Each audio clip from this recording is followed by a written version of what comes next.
Welcome back to the VET S.O.S. Veteran Entrepreneur Spotlight. Remember, don't drown the sea of transition. Grab the VET S.O.S. Lifeline.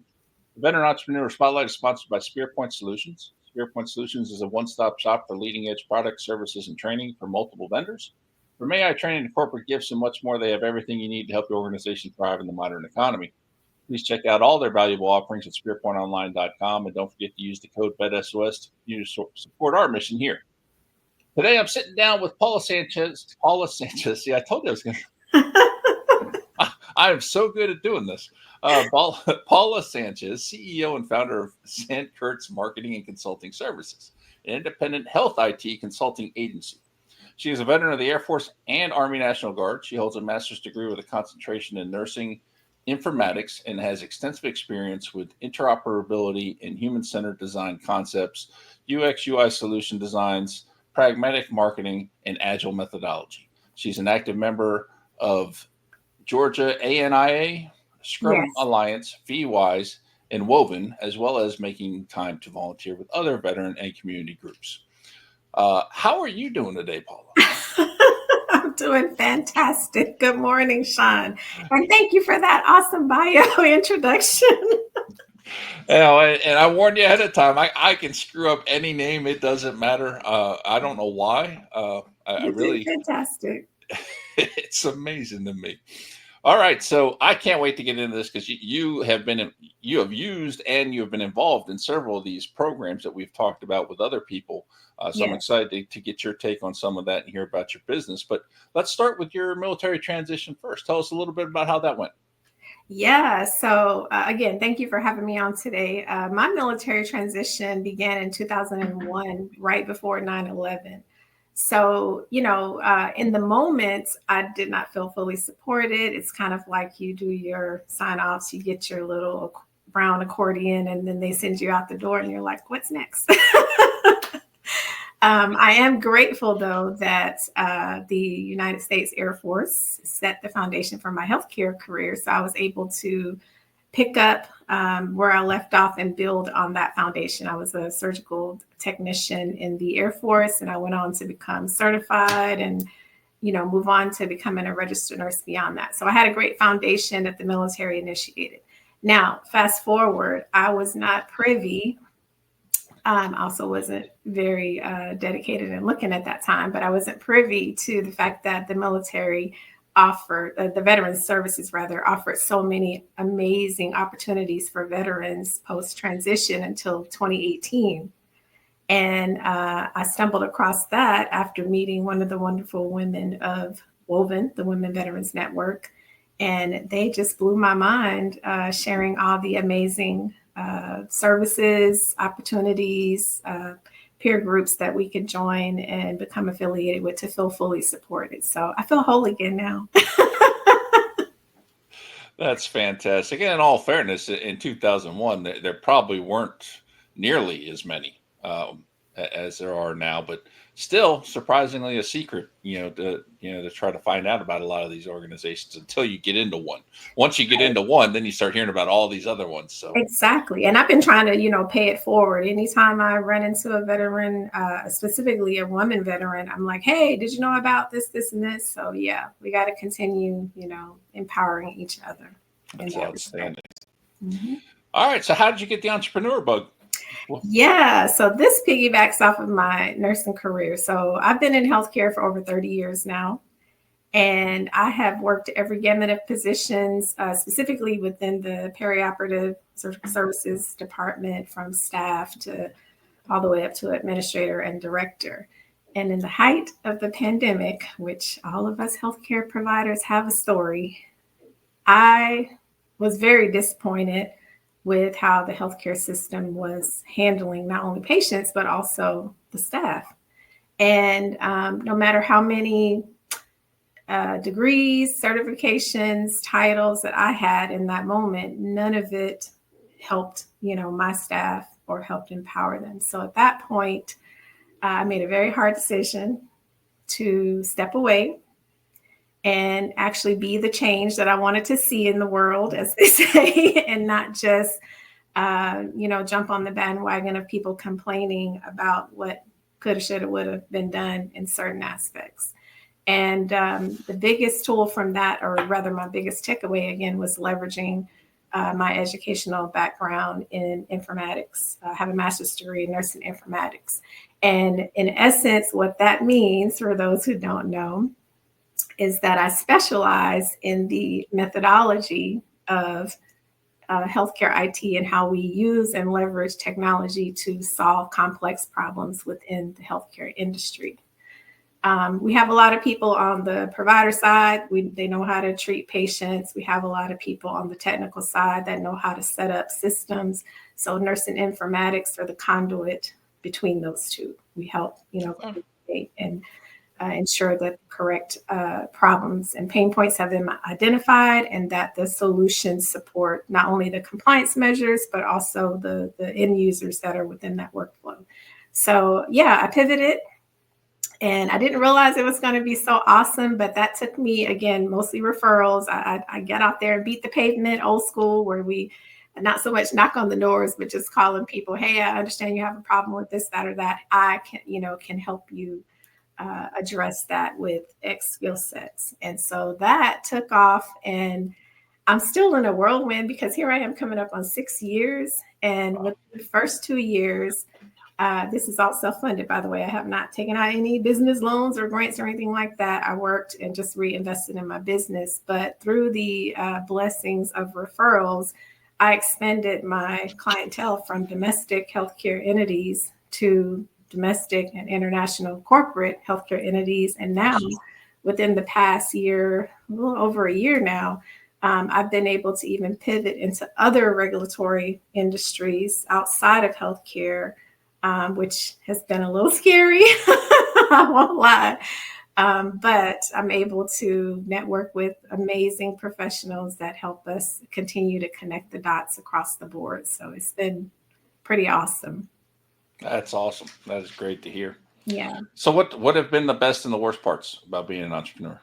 Oh, that is an excellent question. I get that question quite a bit. And I have to say, the best part about it is the flexibility. I get to do what I love. It's awesome. I make my own schedule. That's awesome. But, that's a double-edged sword. So, I'm an entrepreneur. I do have an awesome team, that works with me. But the worst part of being an entrepreneur is the flexibility. If you are not OCD like me and, have a schedule and you stick to that schedule and you understand, the full picture of what's coming down the pipeline, you can easily get lost in that trap and disappoint some clients. On the flip side of that, you can support every client that is on the schedule and meet all their needs, and then come away exhausted with only 2 hairs sticking up from the middle of your head and a whole lot more gray hairs to go with it. So yeah, it's been a delicate balance, but I welcome it. It's been pretty awesome. You definitely you still have to be disciplined. Yes. You are the boss, you can make the schedule, but you can't go on a permanent vacation. That's for sure. Correct. And this is where I'll go back and just kind of give military kudos. I am also a military brat. So I, grew up in a structured household, but the military set the foundation for that. I came out with a certain set of standards, always trying to raise the bar, break the glass ceiling. Sometimes that ran some folks off, but, hey, I want to be able to provide excellence, within my service. And again, I've been able to benefit from referrals before I even became a branded entity. And it's been quite lucrative. So yeah, it's nice. Yeah. That's awesome. All right. So programs, what kind of entrepreneurial programs have you been involved with to help you build your business? Yes, so lots of programs, but just to kind of shrink the list to those that support veterans, I would absolutely say VET S.O.S has been extremely beneficial to helping me fully understand not only the business tools that are at my fingertips, but also the supportive community that can help me, empower me, encourage me, point me in the right direction. I've also, which VET S.O.S has several other subgroups, cohorts that I've also gotten involved with. Shout out to my sunrises on Saturday, hosted by Candace. Thank you. But yeah, so I would say VET would be the first one to start for business entrepreneurs. They have lots of different opportunities. Another great veteran source program, rather, is FourBlock. So for those who are transitioning from the military, and it doesn't matter your timeline. Again, I finished in 2001 after 8 years of service, honorable discharge. They're able to help fill the gaps and help you with resume, review, creation, et cetera, and also offer support. So great group to get involved with. There's so many others. Woven. Oh, how can I forget Woven?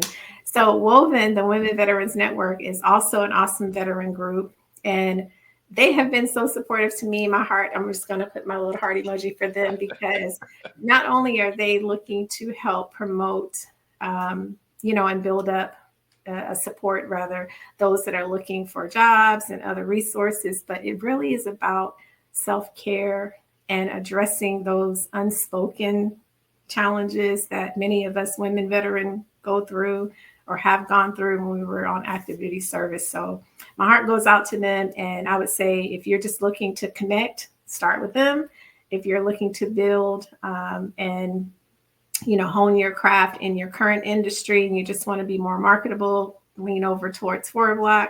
And beyond that, if you're a business entrepreneur, absolutely check out VET and all the activities and groups that they can offer. Outstanding list right there. Some fantastic resources. All right, so tell us about Sankirtz Consulting Services. What services do you offer? What's it about? Yeah, so in a nutshell, there's two main categories. And I would first start by saying, go to my website, sankirtz.com, because it breaks down everything else. And you can also book a consultation so we can do a one-on-one deep dive. But in essence, I offer one-to-one individual professional coaching and peer training. This is usually most of my, the people that come to me are those that are looking for some type of resolve. Again, those of us who have been in healthcare have challenges, and we start questioning, is this really what we want to do? Because it's now a business and not really about taking care of the patients. Well, come see me, because I can help you put the pieces together and figure out, where you're able to leverage those skill sets in other areas, either of healthcare, corporate, or even beyond that. The second type of service that Sankirtz offers, and this is more from an executive standpoint, is consulting services for organizations and enterprises that are looking to streamline their workflows, where our team is able to conduct full workflow assessments, obviously looking within what budget you're bringing to us, and we're able to offer innovative workflow solutions to address the pain points, as well as make suggestions on various technological devices, solutions, and even designs, because I do also have a skill set in UX, UI, and solution design that can help you address certain pain points in areas that your current work staff is dealing with. So we're just there to kind of help you put the pieces together, stay within the compliance principles that govern your industry, because that's key, and make sure that, we're helping you empower and, resolve the issues in an innovative manner without breaking the budget. Outstanding. Love it. Mm-hmm. And fascinating. Not a field I really thought about. Now, I don't do anything in the medical field other than have surgeries. I do a lot of those, but it's. I have to say, though, not to interrupt, but just to say, a lot of people don't know what they need until they just know what the problem is, and so that's where my company comes in to help you put the pieces together. That's sometimes fascinating. that means leveraging outside resources, but yeah. All right. So, where's the best place people can connect with you and check out your business? Yeah, so the first place, sankirtz.com. There's tons of prompts on there to get in touch with me. I have to say, I'm so bad about staying connected on social media. Please forgive me. I'm working on that. But you can also find me on LinkedIn. You can also find me on Alignable, which is a business social media network. If you're still old school like me, shoot me an email. You can reach me at info@sankirtz.com. You can also reach me on my personal email or text message. I do answer text messages quite, quicker, much quicker usually than an email. And that number is 404-825-1041. Outstanding. Yeah. All right. Well, we want to thank you, Paul, for joining us on VET S.O.S today. And on behalf of the entire VET S.O.S family, we want to thank everyone for joining us today.